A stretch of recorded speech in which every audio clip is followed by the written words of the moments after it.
حرمت رسول پہ جان بھی قربان ہے، حرمت رسول پہ جان بھی قربان ہے۔ دین کے 5 شعبے ہیں، ان میں سے ایک اہم شعبہ معاشرت ہے۔ عقائد، عبادات، معاملات، معاشرت اور اخلاق۔ معاشرت یہ چوتھا شعبہ ہے اور اتنا اہم اور ضروری شعبہ ہے کہ اگر صحیح طریقے سے معاشرت قائم ہو جائے تو 90% اختلافات ختم ہو جائیں، اس لیے کہ معاشرت کا مطلب ہے آپس میں کس طرح سے مل جل کر زندگی گزارے، اولاد اور والدین اور میاں بیوی، بھائی اور بہن، اور ان کے علاوہ اور جتنے دور کے قریب کے رشتے دار ہیں وہ کیسے رہیں آپس میں۔ قرآن کریم تو معاشرت پر زور دیتے ہوئے یہاں تک کہتا ہے وَالصَّاحِبِ بِالْجَنْبِ،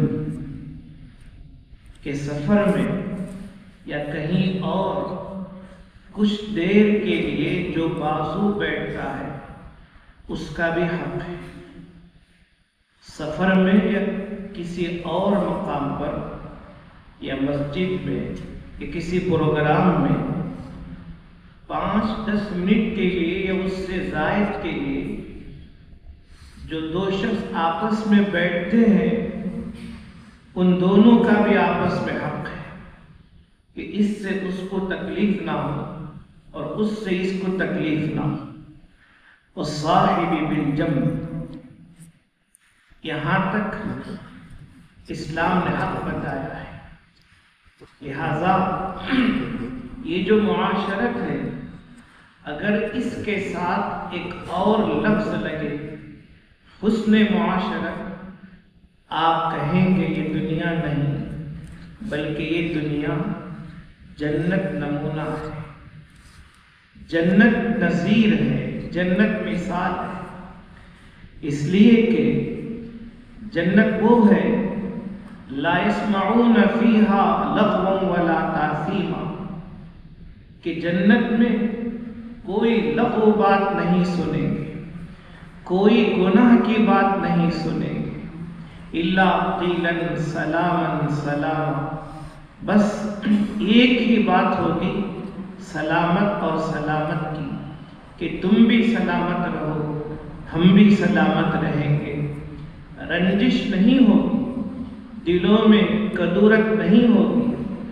آپس میں محبت ہی محبت ہوگی، اور اسی کی تعبیر قرآن نے کی ہے الا قیلا سلاما سلاما، کہ بس آپس میں سلام اور سلام ہی کہتے رہیں گے، کسی کو کسی سے کوئی ادنا تکلیف دینے والی بات بھی نہیں ہوگی۔ حدیث میں یہاں تک آتا ہے کہ 2 شخص آپس میں ملیں گے جنت میں، اور ایک زیادہ خوبصورت ہوگا دوسرا کم خوبصورت ہوگا، آپس میں ان کی بات چیت ہوتی رہے گی، بات چیت ختم ہونے سے پہلے جو کم خوبصورت تھا اسے معلوم ہو جائے گا کہ میں بھی اس کے برابر ہی خوبصورت ہوں، اور جو زیادہ خوبصورت تھا اسے یہ محسوس ہوگا کہ وہ میرے برابر خوبصورت ہے یا مجھ سے زیادہ ہے، مجھ سے کم تر نہیں۔ اگر حسن معاشرت اللہ کرے قائم ہو جائے تو سمجھیے یہ دنیا نہیں بلکہ جنت نظیر دنیا ہے، جنت مثال دنیا ہے۔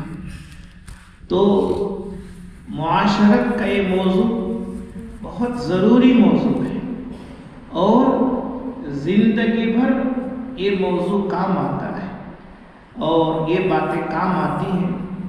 لہٰذا منتظمین حضرات کو اللہ جزائے خیر دے، جنہوں نے اس موضوع پر ایک بڑا اچھا کام شروع کیا ہے۔ اللہ ان مجلسوں کو ہمیشہ مفید بنائے۔ میں نے آیت پڑھی سورہ فرقان کی، اللہ تعالیٰ فرماتے ہیں وَهُوَ الَّذِي خَلَقَ مِنَ الْمَاءِ بَشَرًا فَجَعَلَهُ نَسَبًا وَصِهْرًا وَكَانَ رَبُّكَ قَدِيرًا۔ اللہ کی ذات ہی وہ ذات ہے جس نے پانی سے انسان کو پیدا کیا، پھر اس کو نسبی اور سسرالی رشتے والا بنایا، نسبی اور سسرالی رشتے والا بنایا۔ وَكَانَ رَبُّكَ قَدِيرًا، اور اے پیغمبر آپ کا پروردگار بڑی قدرت والا ہے۔ سورہ فرقان میں یہ آیت جہاں ہے، اس آیت سے پہلے جائیں رکوع شروع ہو رہا ہے، اللہ تعالیٰ اپنی قدرت کے کارنامے ذکر کرتے ہیں۔ اللہ کی قدرت کے کیا کارنامے ہیں؟ فرماتے ہیں أَلَمْ تَرَ إِلَىٰ رَبِّكَ كَيْفَ مَدَّ الظِّلَّ وَلَوْ شَاءَ لَجَعَلَهُ سَاكِنًا۔ آپ نہیں دیکھتے اللہ کی ذات نے کس طرح سے سایہ کو لمبا کیا؟ کیف مد الظل، سایہ کو اللہ نے لمبا کر دیا۔ وَلَوْ شَاءَ لَجَعَلَهُ سَاكِنًا، اگر اللہ چاہتے تو سایہ کو بڑھنے نہ دیتے، لمبا ہونے نہ دیتے، اس کو ٹہرا دیتے۔ سایہ ٹہر جاتا، دن ٹہر جاتا، رات ٹہر جاتی، لیکن اللہ نے ایک پیارا نظام چلایا۔ تو قدرت کے کارناموں کو ذکر کرتے ہوئے اللہ فرماتے ہیں وَهُوَ الَّذِي خَلَقَ مِنَ الْمَاءِ بَشَرًا، اللہ ہی کی ذات ہے وہ جس ذات نے پانی سے یعنی نطفہ سے انسان کو پیدا کیا۔ بے جان چیز سے جاندار چیز اللہ نے بنائی، انسان کو پیدا کیا۔ انسان کو پیدا کر کے خالی نہیں چھوڑا، فَجَعَلَهُ نَسَبًا وَصِهْرًا، بس انسان کو نسبی رشتے دار اور سسرالی رشتے دار والا بنایا۔ نسبی رشتہ رکھتا ہے اور سسرالی رشتہ رکھتا ہے۔ اب دیکھیں انسان کے علاوہ جتنے جاندار ہیں وہ بھی پانی سے ہی پیدا ہوئے ہیں، لیکن جتنے جاندار ہیں کسی میں بھی خاندانی نظام نہیں ہے۔ خاندانی نظام صرف اور صرف انسانوں میں ہے اور مسلمان، کسی بھی جاندار میں جانوروں میں خاندانی نظام نہیں ہے۔ زیادہ سے زیادہ جب بچے پیدا ہوتے ہیں تو بڑھنے تک، پرندے اڑنے تک ماں ساتھ رہتی ہے، لیکن جب پرندے اڑنے لگتے ہیں بچے خود دانا چگنے کے قابل ہو جاتے ہیں اور دانا چگنے لگتے ہیں، پھر بچوں کا ماں سے رشتہ ختم، ماں کا بچوں سے رشتہ ختم۔ بس ماں کا اور بچوں کا ایک رشتہ رہتا ہے اور وہ ایک وقتی طور پر اللہ کی قدرت کے تحت، اور جیسے ہی بچے قابل ہوتے ہیں تو بچے ماں کو بھول جاتے ہیں اور ماں بچوں کو بھول جاتی ہے۔ لیکن اللہ کا نظام دیکھیے، اللہ نے انسان کو نطفہ سے پیدا کیا، اسے بے یار و مددگار نہیں چھوڑا، بلکہ اس کو نسبی اور سسرالی رشتے والا بنایا۔ نسبی رشتوں میں دو رشتے آتے ہیں، ایک ددیال ہے، ایک ننیال ننیال ہے، یہ دونوں نسبی رشتوں میں آتے ہیں. بس انسان کو ددیالی اور ننیالی رشتے والا بنا. رشتے یہاں سے پیدا ہو رہے ہیں، وہ صحرا اور سسرالی رشتے والا بنایا. اب یہ رشتے اللہ کے نزدیک کتنا مقام، کتنی حیثیت اور کس قدر اللہ کے یہاں ان کی حیثیت ہے کہ اللہ اپنی قدرت کے کارناموں میں اس کو ذکر کر رہے ہیں. اب دیکھیں کہ نکاح ہوتا ہے، نکاح ہو کر ایک اجنبی اور اجنبیہ آپس میں ملتے ہیں اور صرف ایک بول پر، وہ ایک بول نہ ہو، خدا کی قسم کوئی طاقت ایسی نہیں ہے جو اجنبی کو اجنبیہ سے ملا دے، اجنبیہ کو اجنبی سے ملا دے. ایک بول ہوتا ہے. محفل میں پوچھا جاتا ہے کہ آپ نے قبول کیا، وہ کہتا ہے میں نے قبول کیا. میں نے قبول کیا، اس ایک جملے پر، اس ایک لفظ پر ساری دنیا ختم ہوتی ہے، اجنبیت ختم ہوتی ہے اور ایک پاکیزہ رشتہ آپس میں جمع ہوتا ہے، ایک پاکیزہ رشتہ جڑتا ہے. جب یہ پاکیزہ رشتہ آپس میں قائم ہوتا ہے تو پھر دیکھیں کتنے رشتے وجود میں آتے ہیں. ایک دو نہیں، سینکڑوں رشتے. سب دنیا میں سب سے زیادہ محبت والا رشتہ اولاد کا والدین کے ساتھ، والدین کا اولاد کے ساتھ ہے. بہت ہی محبتوں والا رشتہ ہے، لیکن یہ رشتہ بھی نکاح پر موقوف ہے. اگر نکاح نہ ہو، والدین کا تصور نہیں، والد ہونے کا تصور نہیں، اولاد ہونے کا تصور نہیں. نکاح کی برکت سے یہ رشتے قائم ہوتے ہیں کہ کوئی والد ہوتا ہے، کوئی والدہ ہوتی ہے، پھر کوئی اولاد ہوتی ہے. جب یہ تین رشتے آپس میں جمع ہوتے ہیں پھر آگے کئی رشتے آپس میں بھائی بھائی ہونے کے، بہن بہن ہونے کے، بھائی اور بہن ہونے کے رشتے قائم ہوتے ہیں. پھر آگے چل کر خالہ اور ماموں ہونے کے رشتے اور پھوپھی ہونے کے رشتے، چچا ہونے کے رشتے قائم ہوتے ہیں اور یہ سلسلہ بڑھتا رہتا ہے، بڑھتا رہتا ہے. اور ایک طرف ددیالی رشتہ اور ایک طرف ننیالی رشتہ، یہ دو رشتے قائم ہوتے ہیں. اور یہ جو اتنے بہترین رشتے ہیں جس کو ہم کہتے ہیں خونی رشتہ، یہ خونی رشتہ بھی نکاح پر موقوف ہے. تو دیکھنے میں یہ سسرالی رشتہ بعد میں آتا ہے اور اس کو کہتے ہیں دوسرے نمبر پر، لیکن اگر حقیقت کی نگاہ سے دیکھیں گے تو یہ رشتہ پہلے آتا ہے کہ سسرالی رشتہ، دامادی رشتہ. تو سارے رشتے قائم ہو گئے.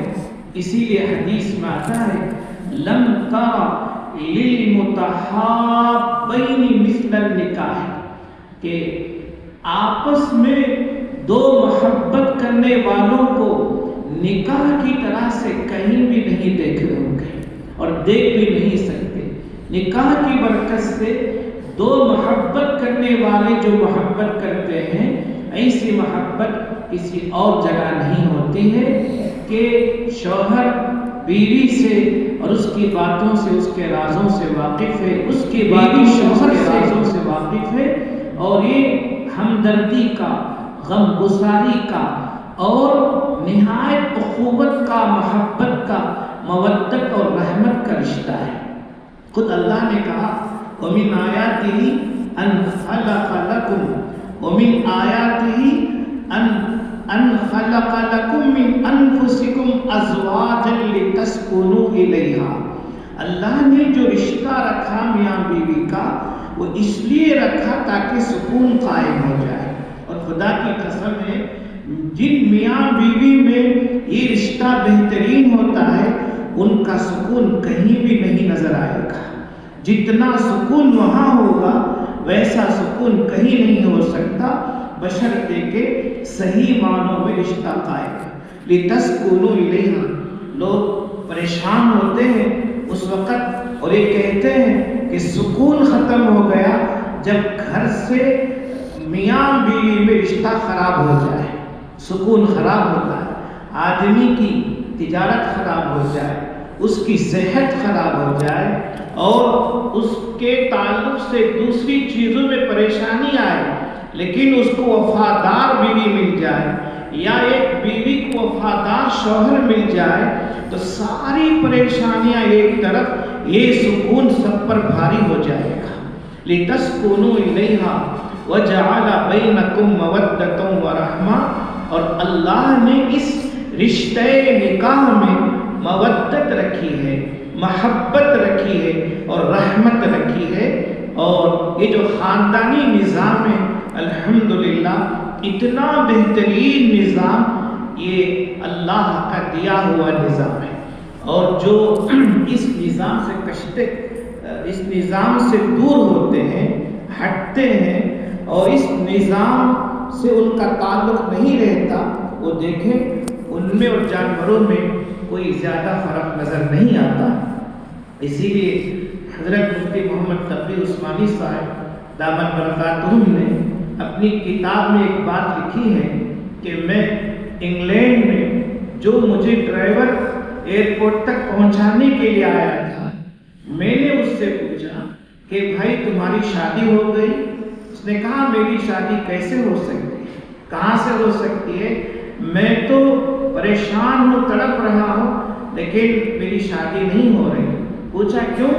کیا آپ کے بھائی بہن نہیں ہیں، آپ کے رشتہ دار نہیں ہیں؟ کہا کہ ہمارے یہاں رشتوں کا سوال ہی نہیں، وہ عیسائی تھا، وہ کرسچن تھا، ہمارے یہاں اس کا سوال ہی نہیں ہے کہ کوئی کسی کے کام آئے، بھائی بھائی کا کام آئے۔ جیسے ہی کچھ بڑے ہوتے ہیں، ماں باپ کا اولاد سے تعلق ختم، اولاد کا ماں باپ سے تعلق ختم، کوئی رشتہ ہی نہیں ہے، کوئی کیسے میری خوشی میں شریک ہو سکتا ہے اور میرے دکھ میں کوئی کیسے شریک ہو سکتا ہے۔ اس لیے اس نظام پر اللہ کا شکر گزار ہونا چاہیے، اور سارے رشتے جتنے ہیں یہ سب نکاح کی برکت سے قائم ہیں۔ اب آئیے رشتہ کی اللہ کے یہاں کیا حیثیت ہے، اس کا کیا مقام ہے۔ آپ سنے ہوں گے، سنتے رہتے ہیں کہ ہزاروں مخلوقات ہیں، اور ایک روایت میں ہے 18,000 مخلوقات ہیں، ایک روایت میں ہے 40,000 مخلوقات ہیں، اور ایک روایت میں ہے مخلوقات کی گنتی نہیں ہو سکتی۔ اللہ ہی جانتے ہیں اللہ نے کتنی مخلوقات پیدا کی ہیں، اللہ ہی جانتے ہیں۔ ان مخلوقات میں سے ایک مخلوق رشتہ بھی ہے، مخلوق خود ایک رشتہ ہے، یعنی رشتہ خود ایک مخلوق ہے، اللہ کی ایک مخلوق ہے۔ جیسے زندگی ایک مخلوق ہے، موت ایک مخلوق ہے، ایسے ہی رشتہ بھی ایک مخلوق ہے، اور اللہ نے باضابطہ رشتہ کو پیدا کیا ہے۔ جیسے انسانوں کو اللہ نے پیدا کیا، جنات کو پیدا کیا، فرشتوں کو پیدا کیا، ایسے ہی اللہ نے رشتہ کو بھی پیدا کیا ہے، لہذا رشتہ ایک مخلوق ہے۔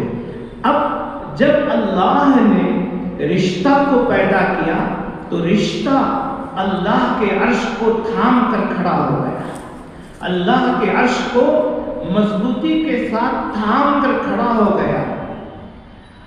اخذت بحبل الرحمن، رحمان کو عرش کو تھام کر رشتہ کھڑا ہو گیا اور کہنے لگا یا ربی ھذا مقام العائذ بک، پروردگار آپ نے مجھے پیدا تو کر دیا ہے، لیکن یہ وقت، یہ مقام، یہ جگہ آپ سے پناہ مانگنے کی ہے، یعنی آپ کی پناہ حاصل کرنے کی ہے، آپ کی پناہ مانگنے کی جگہ ہے۔ کیوں کہ آپ نے مجھے پیدا کیا ہے اس لیے تاکہ رشتہ جوڑ کر رکھا جائے، اور رشتہ ہمیشہ جڑا رہے، لہذا اب آپ نے پیدا کر دیا لیکن لوگ توڑیں گے اور رشتہ توڑا جائے گا، ٹوٹا جائے گا، بار بار توڑیں گے۔ اس لیے میں آپ کی پناہ مانگنے کے لیے عرش کو تھامے ہوئے ہوں۔ اللہ تبارک و تعالیٰ کی رحمت کو کہے یا غیظ و غضب کو جوش آ گیا، اللہ نے فرمایا الا ترضین، کیا تو اس بات پر راضی نہیں ہے؟ من وصلکی وصلتہ ومن قطعکی قطعتہ، کہ جو تجھے جوڑے گا میں اسے جوڑوں گا اور جو اسے تجھے توڑے گا میں اسے توڑ دوں گا۔ یعنی رشتہ جوڑتا ہے، اللہ سے رشتہ قائم ہوتا ہے، اللہ سے مضبوط رشتہ قائم ہوتا ہے۔ ایک شخص ہے، نمازی ہے، روزے دار ہے، حج کر رہا ہے، عمرے کر رہا ہے، صدقات کر رہا ہے اور دوسری جتنی خیرات ہیں ان میں آگے ہیں، لیکن آپس میں بیوی کے ساتھ اس کا اچھا سلوک نہیں، یا بیوی کا شوہر کے ساتھ بہتر سلوک نہیں، یا دوسرے رشتوں میں اچھا سلوک نہیں ہے۔ اب کیا ہوگا؟ ساری نیکیاں کر رہا ہے، اللہ کہہ رہے ہیں وہ ساری نیکیاں ایک طرف، اگر جو تجھے جوڑے گا تو میں تجھے اس کو جوڑ دوں گا، اور جو تجھے توڑ دے گا ساری نیکیوں کے ہوتے ہوئے بھی میں اس کو اپنے سے دور کر دوں گا۔ ومن قطعکی قطعتہ، میں اس کو دور کر دوں گا، توڑ کے رکھ دوں گا، چاہے وہ نمازی ہو، روزے دار ہو، حاجی ہو، عمرہ کرنے والا ہو، اللہ کے یہاں اس کی کوئی حیثیت نہیں ہوتی۔ عربی میں رشتہ کو رحم کہتے ہیں، راحامی، رحم، تو رحم کی جمع ارحام ہے۔ آپ سورہ نساء میں آیت پڑھیں، پہلی ہی آیت کیا ہے؟ وَاتَّقُوا اللَّهَ الَّذِي تَسَاءَلُونَ بِهِ وَالْأَرْحَامَ، لوگو اللہ سے ڈرو جس کا واسطہ دے کر ایک دوسرے سے مانگتے ہو، ایک دوسرے سے سوال کرتے ہو، کوئی حق نہیں دے رہا ہے، جا کر اس سے کہتے ہیں کہ بھائی اللہ کے لیے میرا حق دے دے، اللہ سے ڈر اور میرا حق دے دے۔ اللہ سے ڈرو جس کا واسطہ دے کر تم آپس میں ایک دوسرے سے مانگتے ہو، والارحام، اور رشتوں کے تعلق سے بھی اللہ سے ڈرو۔ والارحام، رشتہ بہت نازک ہے، بہت بابرکت ہے، اگر بہتر طریقے سے نبھائیں گے تو بہتر اس کے اثرات ہوں گے، برکات بہترین ہوں گی، اور اگر صحیح طریقے پر قائم نہیں کریں گے برے اثرات ہوں گے۔ اسی لیے اللہ کہہ رہے ہیں وَاتَّقُوا اللَّهَ الَّذِي تَسَاءَلُونَ بِهِ وَالْأَرْحَامَ، خطبہ نکاح میں یہ آیت پڑھی جاتی ہے، اور سب سے پہلے یہی آیت پڑھی جاتی ہے کہ اللہ سے ڈرو جس کا واسطہ دے کر ایک دوسرے سے مانگتے ہو، اور رشتوں کے تعلق سے بھی اللہ سے ڈرو۔ اس کو ہلکے میں نہ لو اور معمولی نہ سمجھو۔ ان اللہ کان علیکم رقیبا، یقیناً اللہ تمہارا نگران ہے، محافظ ہے، نگہبان ہے، دیکھ رہا ہے تم کیا کر رہے ہو۔ اگر رشتوں کی پامالی ہوگی اللہ کے یہاں پکڑے جاؤ گے، اور پھر اللہ کی طرف سے جو سزا ہوگی اس کا تصور نہیں کر سکتے۔ تو یہ رحیم ہے، اس کی جمع ارحام ہے۔ حدیث میں آتا ہے اللہ کے نبی فرماتے ہیں کہ الرحیم شجنۃ من الرحمن، ایک طرف رحیم ہے ایک طرف رحمان ہے۔ اب دیکھیں راحامین، رحمان میں بھی ہے، راحامین یہاں رشتے میں بھی ہے۔ کہتے ہیں یہ جو رحیم ہے رحمان کی شاخ ہے، الرحیم شجنۃ من الرحمن، یہ رحیم رحمان کی شاخ ہے، رحمان سے یہ رحیم نکلا ہوا ہے۔ آگے فرمایا اب رشتہ عرش سے متعلق ہو کر کہتا ہے پروردگار من وصلنی وصلہ اللہ ومن قطعنی قطعہ اللہ، رحمان کے عرش کو تھام کر کہتا ہے پروردگار میں تو آپ کی ذات سے نکلا ہوا ہوں، جو مجھے جوڑے آپ اسے جوڑیے، جو مجھے توڑ دے آپ اسے توڑ دیجیے، اسے ختم کر دیجیے، دور کر دیجیے۔ تو یہ نہایت پاکیزہ رشتہ ہے، بابرکت رشتہ ہے، اور یہ رشتہ شروع ہوتا ہے نکاح کی برکت سے۔ لہٰذا جب نکاح ہو تو یہ تصور ہو، یہ خیال ہو، یہ نیت ہو اور یہ دعا ہو۔ کیا دعا ہے؟ ایک بہت بہترین دعا، ایک بہترین دعا ہے کہ آپ بھی کیجئے کہ جب رشتہ ہو جائے اللہ کے حضور 2 رکعت پڑھ کر یہ دعا کیجئے کہ پروردگار یہ جو میرا رشتہ ہوا ہے یہی رشتہ دنیا میں اور جنت میں قائم رکھیے، میرا یہی رشتہ دنیا میں اور جنت میں قائم رکھیے، کوئی بھی ایسی رکاوٹ نہ آئے جو اس رشتہ کو الگ کر دے۔ اگر وہاں تک نظر ہوگی، اور آپ بارہا علماء کرام سے سنے ہوں گے کہ جنت میں نماز نہیں، جنت میں روزہ نہیں، جنت میں حج نہیں اور عمرہ نہیں، جنت میں اور اعمال نہیں، لیکن 2 عبادتیں جنت میں باقی رہتی ہیں جو دنیا میں شروع ہوتی ہیں، دنیا سے شروع ہو کر جنت میں بھی اور ہمیشہ ہمیش بھی رہیں گی۔ فقہاء کرام لکھتے ہیں وہ 2 عبادتیں ایک ایمان ہے اور ایک نکاح ہے۔ ایک ایمان ہے، یہ رشتہ یعنی یہ تعلق، یہ عبادت، آپ اس کو عبادت کہیں کہ نکاح سراپا عبادت ہے، اور بہت سی فضیلتیں نکاح پر آئی ہوئی ہیں، اور جس کی فضیلت آتی ہے وہ عبادت ہوتی ہے۔ تو ایمان بھی عبادت ہے اور نکاح بھی عبادت ہے، شروع ہوئی دنیا میں اور جنت میں رہے گی اور ہمیشہ ہمیش رہے گی۔ تو یہ پاکیزہ رشتہ، اسے جس قدر ہم سنبھال کے رکھیں گے اسی قدر یہ بابرکت رہے گا۔ اب دیکھیں حضور پاک صلی اللہ علیہ وسلم نے ایک نہیں 11 شادیاں فرمائی، اور ایک وقت میں آپ کے پاس 9 بیویاں تھیں۔ حضرت خدیجہ رضی اللہ عنہا کا مکہ المکرمہ میں انتقال ہو گیا ہجرت سے پہلے، پھر دوسری بیوی حضرت زینب بنت خزیمہ رضی اللہ عنہا کا انتقال ہو گیا مدینہ منورہ میں شروع میں۔ ان کے علاوہ بقیہ 9 بیویاں آپ کے پاس رہیں اور آپ کی زندگی میں رہیں۔ ان 9 بیویوں کے مابین اللہ کے پیغمبر علیہ السلام کا کیسا تھا، کتنا پیارا اور محبت کا تعلق رہا کہ دیکھیے اللہ کی مدد ہے اور پیغمبر دو عالم صلی اللہ علیہ وسلم کا بہترین سلوک ہے۔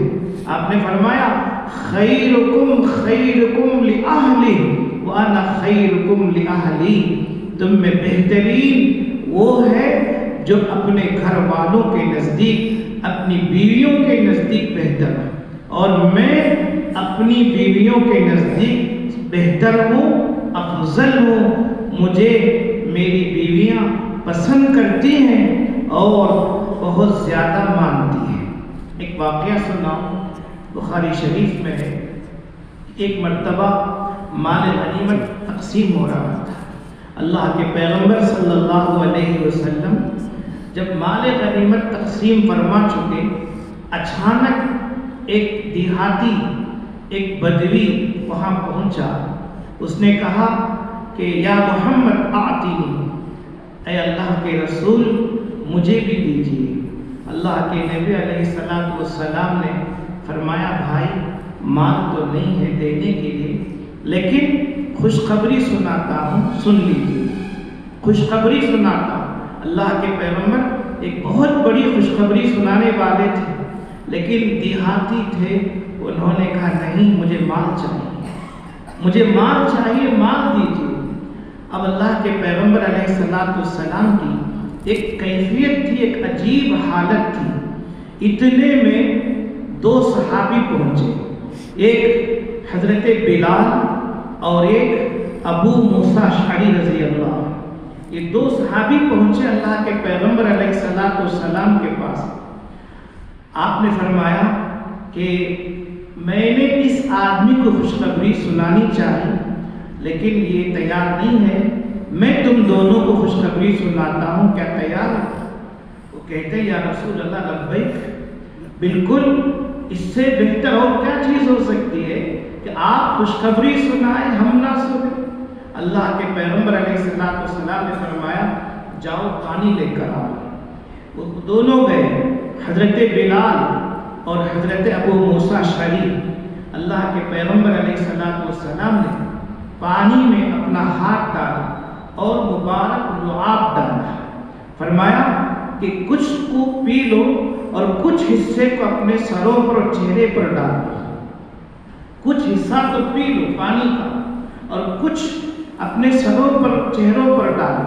ابھی صحابی دونوں خوش ہو گئے، اللہ کے پیغمبر علیہ السلام کی کتنی بڑی برکت ملی، جبکہ حدیث میں آتا ہے کہ صحابہ کرام جب اللہ کے نبی وضو فرماتے تھے کوئی قطرہ زمین پر گرنے نہیں دیتے تھے، اور ہاتھ لمبا کر کے سارے قطروں کو لے کر اپنے چہروں پر ملتے تھے، سروں پر ملتے تھے، اور جس کسی کو قطرہ نہیں ملتا اپنے ساتھی کے ہاتھ پر ہاتھ مار کر جو اسے تبرک مل جاتا اس کو غنیمت سمجھ لیتا، اس کو غنیمت سمجھ لیتا۔ یہ حال صحابہ کرام کی محبت کا رہا ہے۔ اب حضرت ابو موسیٰ اشعری اور حضرت بلال خوشی لے کر اس پانی کو اپنے سر پر ڈال رہے تھے کہ یہ سارا واقعہ، سارا ماجرا حضرت ام سلمہ رضی اللہ عنہا گھر کے اندر سے سوراخ سے دیکھ رہی تھی، سارا ماجرا دیکھ رہی تھی۔ انہوں نے آواز دے کر کہا کہ دیکھو بھائی، اپنی ماں کو بھول نہ جانا، اپنی ماں کو بھول نہ جانا۔ اللہ کے پیغمبر علیہ السلام کی جو برکت تم کو ملی ہے اپنی ماں کو بھی اس میں سے کچھ دینا۔ اب دونوں حضرت بلال اور ابو موسیٰ اشعری کچھ بچاتے ہیں، اندر پہنچاتے ہیں حضرت ام سلمہ رضی اللہ عنہ کو، وہ پوری عقیدت کے ساتھ کچھ پیتی ہیں، کچھ اپنے چہرے اور سر پر ڈالتی ہیں، بس یہ بتانے کے لیے اللہ کے پیغمبر علیہ السلام اپنی بیویوں کے نزدیک کس قدر معزز تھے، محترم تھے، کس قدر وہ اللہ کے نبی پر نثار ہوتی تھی، قربان ہوتی تھی۔ اس واقعہ سے اندازہ لگا سکتے ہیں اللہ کے پیغمبر نے ایسی مثالی زندگی قائم کر کے ہمارے سامنے پیش کی ہے، جبکہ 9 بیویاں تھیں اور اتنا عدل اور انصاف قائم کیا کہ قیامت تک ایسی کوئی نظیر کوئی پیش ہی نہیں کر سکتا ہے۔ لہٰذا آپ نے فرمایا تو ایسے ہی نہیں فرمایا خیرکم لأہلی وانا خیرکم لأہلی، اور یقیناً میں اپنی بیویوں کے نزدیک سب سے بہتر ہوں۔ لہٰذا رشتہ کیسے نبھائیں گے؟ ہم دنیا والوں کے نزدیک تو بہتر بنتے ہیں، مسجد والے ہم کو نیک کہتے ہیں، بازار والے ہم کو نیک کہتے ہیں، اور کارخانے والے نیک کہتے ہیں، لیکن یہ سب دوسرے نمبر پر ہے۔ سب سے پہلی گواہی وہ معتبر ہوگی جو بیوی شوہر کو نیک کہے کہ تم نیک ہو اور تم واقعی حق ادا کرنے والے ہو۔ دیکھیے حضرت عمر ابن عبدالعزیز رحمۃ اللہ علیہ کا نام آپ سنے ہیں، بہت بڑے خلیفہ اور بادشاہ امیر المومنین تھے، تقریباً پوری دنیا پر یا آدھی دنیا پر ان کی حکومت تھی۔ عمر ابن عبدالعزیز رحمہ اللہ جب خلیفہ بنائے گئے تو اپنی بیوی سے حضرت فاطمہ، اور ان کی بیوی فاطمہ وہ شہزادی تھی، عبد الملک جو بادشاہ گزرا ہے اس کی بیٹی تھی، شہزادی تھی، اور بادشاہ نے بڑا قیمتی ہار ان کو دیا تھا، بہت بڑا قیمتی ہار ان کو دیا تھا۔ تو جب خلیفہ بنے تو اپنی اہلیہ کو انہوں نے بلا کر کہا دیکھو یا تو مجھے اختیار کرو یا اپنا ہار اختیار کرو، جو ہار تمہارے پاس ہے، دو میں سے کسی کو اختیار کرو۔ مجھے اختیار کرتے ہو تو ہار تمہارے پاس نہیں رہے گا، بیت المال جائے گا۔ ہار کو اختیار کرتے ہو میں تمہارے پاس نہیں رہ سکتا۔ انہوں نے کہا مجھے ہار نہیں چاہیے، میں آپ کے قدموں پر ڈالتی ہوں۔ انہوں نے ہار لا کر دے دیا اور اس ہار کو لے کر بیت المال میں داخل کر دیا، کیوں وہ جانتے تھے کہ جتنے بادشاہ گزرے ہیں وہ عوام کا پیسہ لیتے تھے، لہٰذا یہ جو ہار آیا ہوا ہے یہ پورے طور پر صحیح نہیں ہے۔ اس لیے کہا کہ یا تو یہ ہو یا تو یہ ہو۔ اب انہوں نے ہار دے دیا، ان کا انتقال ہو گیا، ان کا بھائی خلیفہ بنا، امیر المومنین بنا۔ ان کے بھائی نے کہا اگر تم چاہو تو وہ ہار میں تم کو واپس کر دوں۔ انہوں نے کہا نہیں، میں اسے دیکھنا بھی نہیں چاہتی، جب میں نے دے دیا اب میں اسے دیکھنا بھی نہیں چاہتی۔ یہ فاطمہ ہے، ان سے پوچھا گیا کہ آپ نے اپنے شوہر کو کیسے پایا، آپ نے اپنے شوہر کو کیسے پایا؟ تو انہوں نے کہا بہت سے نمازی ہیں، روزے دار ہیں، حج کرنے والے ہیں، بہت سے نیک لوگ ہیں، لیکن میں نے سب سے زیادہ اللہ سے ڈرنے والا اپنے شوہر کو پایا، اپنے شوہر کو اللہ سے ڈرنے والا پایا۔ ابھی جو اللہ سے ڈرنے والا، یہ جملہ غور کرے، کیا نمازی اللہ سے ڈرتے نہیں؟ روزہ رکھنے والے اللہ سے ڈرتے نہیں؟ حج کرنے والے، عمرہ کرنے والے کیا اللہ سے ڈرتے نہیں؟ تو بات یہ سمجھ میں آتی ہے، ہاں ڈرتے ہیں، لیکن کما حق ڈرنا شاید نہیں ہوتا ہے، کہ ڈرتے بھی ہیں اور گناہ بھی کرتے ہیں۔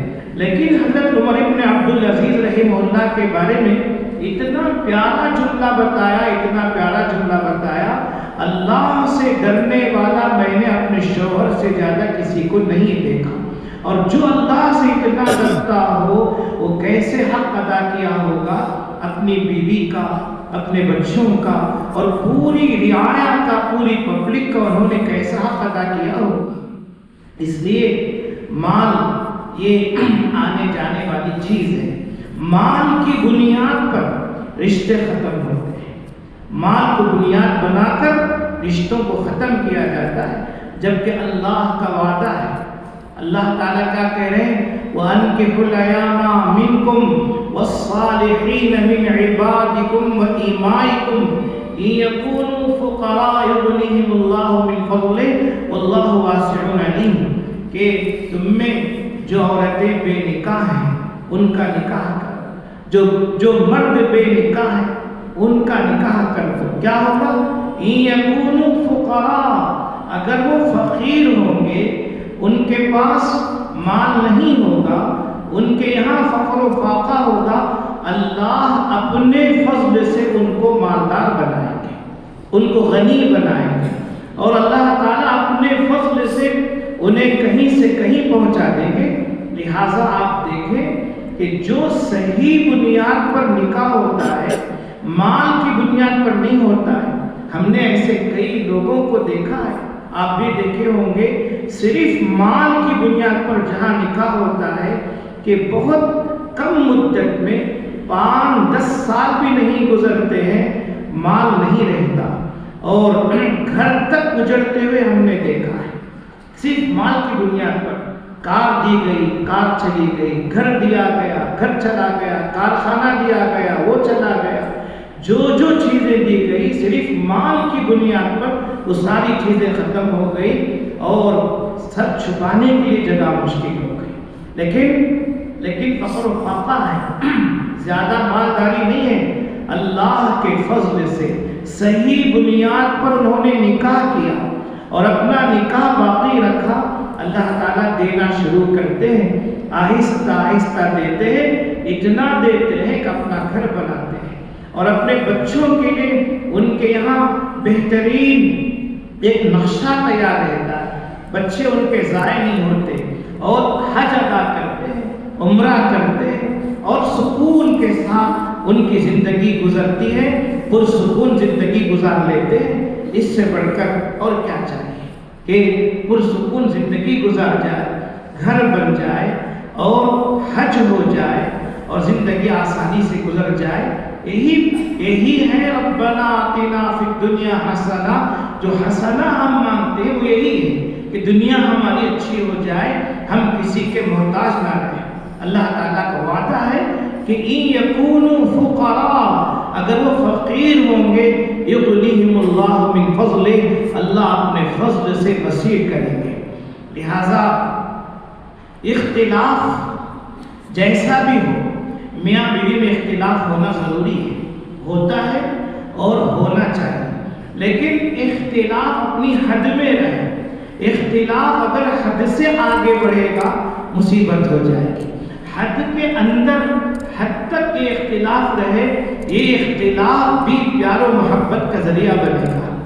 پیار و محبت کا ذریعہ بنے گا کہ لڑائی ہو گئی, اختلاف ہو گیا, لیکن بہت جلد احساس ہو کر دونوں آپس میں ملتے ہیں تو دونوں طے کرتے ہیں چلو ہم عمرہ کر کے آتے ہیں.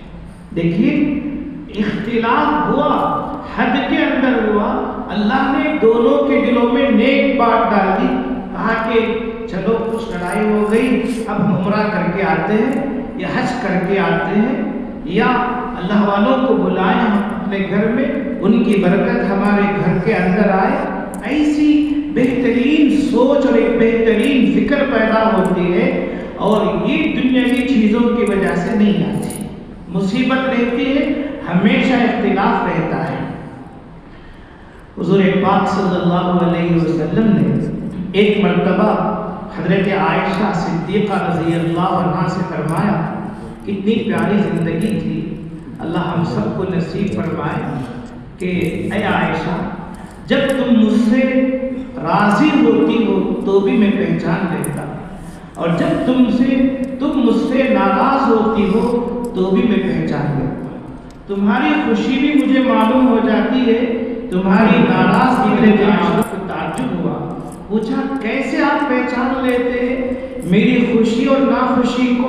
تو آپ نے فرمایا جب تم مجھ سے خوش ہوتی ہو تو کہتی ہو لا رب محمد, نہیں رب محمد کی قسم, ایسا نہیں ہے رب محمد کی قسم, ایسا ہی ہے رب محمد کی قسم. تو جب مجھ سے تم خوش ہوتی ہو تو کہتی ہو لا رب محمد, اور جب تم مجھ سے ناراض ہوتی ہو تو کہتی ہو لا رب ابراہیم, نہیں رب ابراہیم کی قسم, ابراہیم کے رب کی قسم, ایسا نہیں ہے یا ایسا ہی ہے.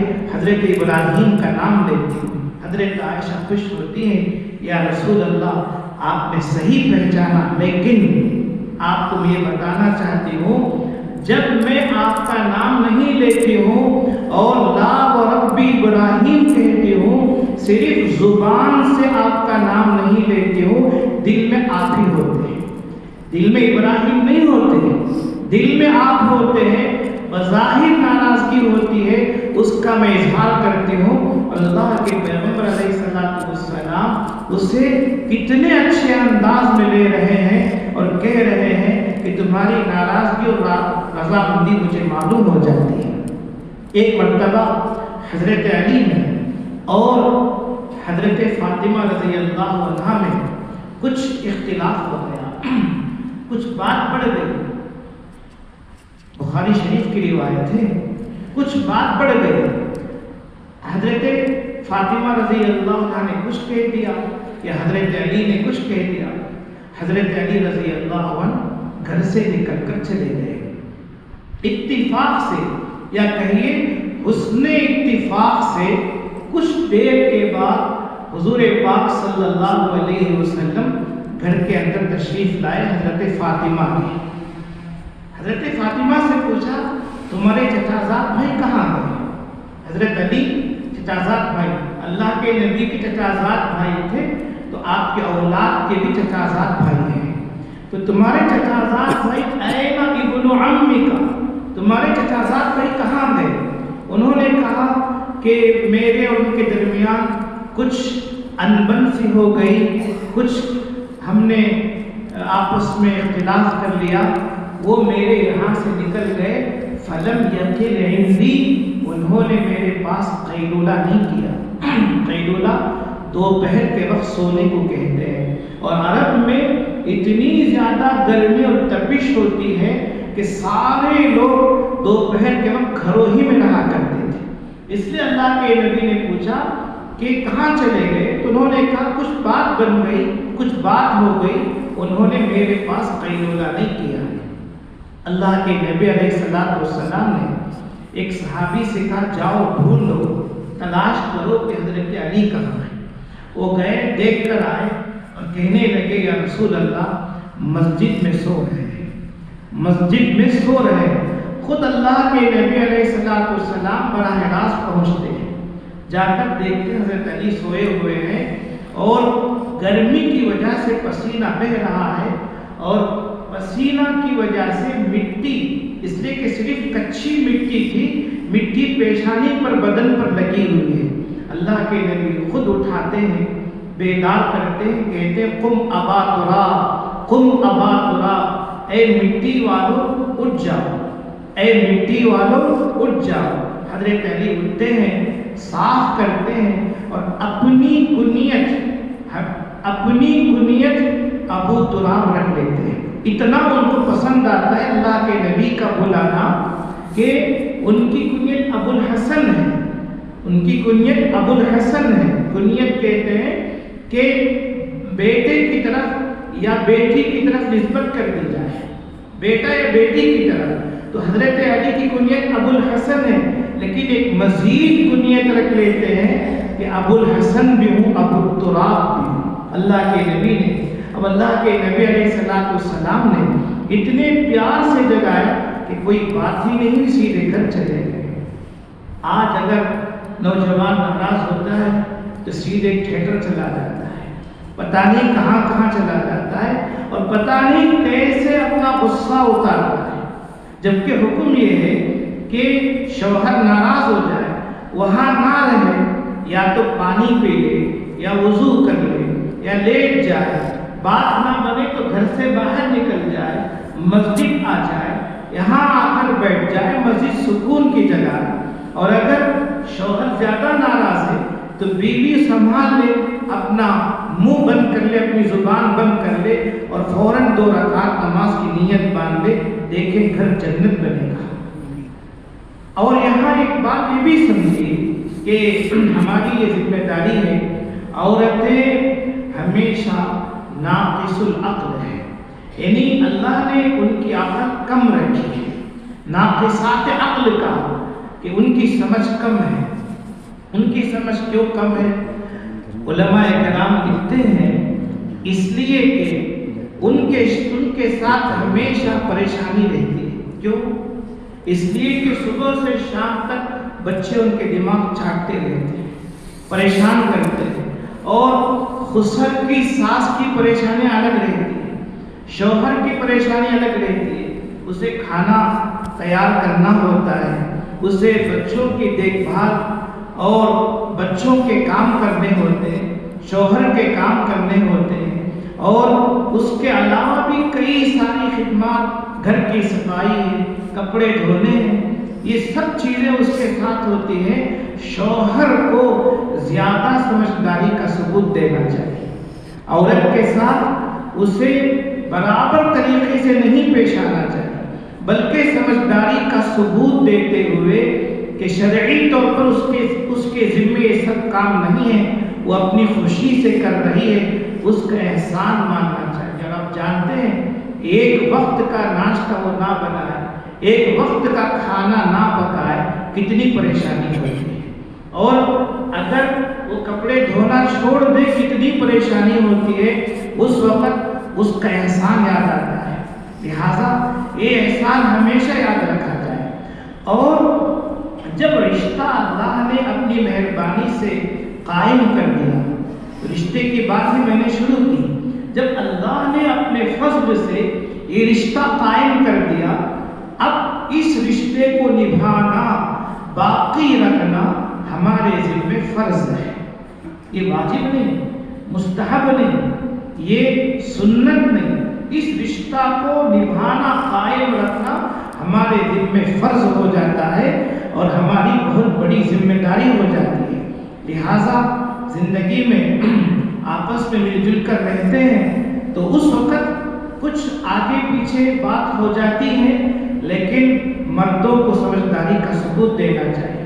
مردوں سے زیادہ جو لڑکی کے ماں باپ ہیں اور لڑکے کے ماں باپ ہیں ان کو اور زیادہ سمجھداری کا ثبوت دینا چاہیے۔ ابھی مولانا کہہ رہے ہیں کہ مریض یعنی اختلاف ہوتا ہے میاں بیوی میں، تو شوہر بھی مریض ہے، بیوی بھی مریضہ ہے۔ ایسے وقت میں جو ماں باپ ہوتے ہیں اگر وہ آ کر اختلاف کو بڑھائیں گے معاملہ خراب ہو جائے گا۔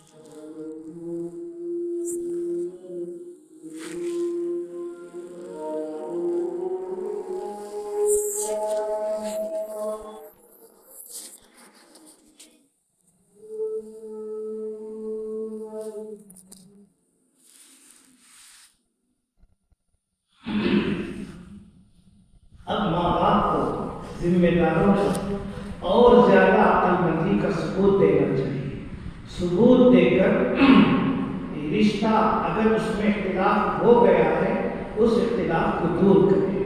اللہ نے کیا فرمایا؟ إِن يُرِيدَا إِصْلَاحًا يُوَفِّقِ اللَّهُ بَيْنَهُمَا، اگر دونوں اصلاح کا ارادہ رکھیں گے، اصلاح کی نیت کریں گے تو اللہ ضرور موافقت پیدا کر دے گا۔ اب افسوس اس وقت ہوتا ہے جب یہ دونوں آپس میں مل کر رہنا چاہتے ہیں لیکن آپس میں جو بڑے لوگ ہوتے ہیں وہ رشتہ ختم کرنا چاہتے ہیں۔ وہ لڑکی والے لڑکی سے کہتے ہیں تم فکر مت کرو، ہم اس سے بہتر رشتہ دے دیں گے اور اس کو ختم کرو، اور لڑکے والے ادھر لڑکے کو اکساتے ہیں کہ اسے ختم کرو، اسے ہاتھ سے جانے دو، اس سے بہتر ہم لے آئیں گے۔ یہ اللہ سوچنا چاہیے، اللہ نے جو رشتہ نصیب کیا تھا، جو جوڑا اللہ نے مقدر کیا تھا، اسے آسانی سے نہ صرف توڑتے ہیں بلکہ خود ہی دباؤ ڈال کر توڑنے لگتے ہیں اور اس کے لیے ہمت دیتے ہیں، اس کے لیے حوصلہ دیتے ہیں۔ اللہ کو کیا جواب دیں گے؟ اللہ کو کیا منہ دکھائیں گے؟ ہمارے محکمہ شریعہ میں ایک مرتبہ ایسا ہوا کہ ادھر سے بھی لڑکی والوں کی طرف سے بھی لڑکے والوں کی طرف سے بھی بات بنتے لڑائی ہو گئی، اور اتنی زوردار لڑائی ہوئی کہ دونوں طرف سے اب آپس میں ایک دوسرے کو مارنے لگے، ایک دوسرے کو مارنے کی حد تک نوبت آ گئی۔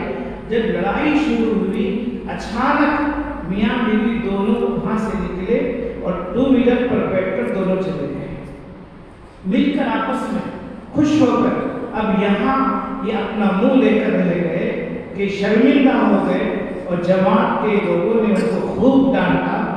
آپس میں ملنا چاہتے ہیں، آپس میں محبت رکھتے ہیں، اس کی زندہ مثال ہم نے دیکھی ہے کہ دونوں آپس میں کان میں بات چیت کرتے چل دیتے ہیں اور یہاں شرمندہ ہو کر واپس جاتے ہیں۔